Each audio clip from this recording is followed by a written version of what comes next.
This is a 1993 Polaris Indy 500. And I pulled the pull cord apart. So I cut it off and tied a knot in it. I had to take the battery box out because this is one of those EFI versions. Tilted the muffler up and out of the way.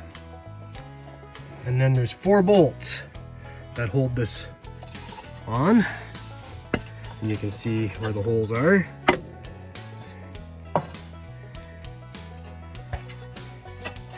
You got some ground wires that bolt on here, and then there's a holder for wires that bolt on the other top one. And you have to take off your coil, which you can just leave hanging out of the way. And now that I have it off, I'm gonna change the rope in it.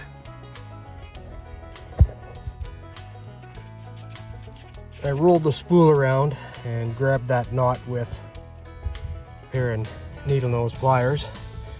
And I'm going to cut it off and pull the rope out, and then start the new rope in and try and grab it with the needle nose and pull it out in between the case and the spool. You're too close, puppy. So there's the new rope. Now what I'm going to do is I'm going to tuck that rope into here, and I'm going to spool this up in this direction.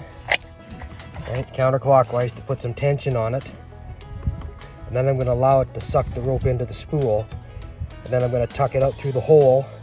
Actually, I'll tuck it back into here once I've done that.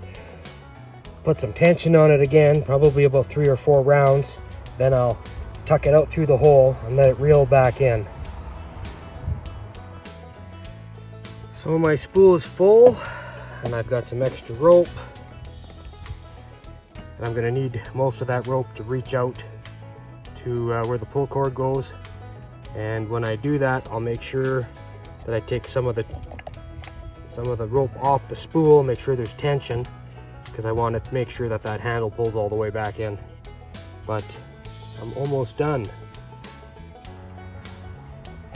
So I've got it mounted back in place.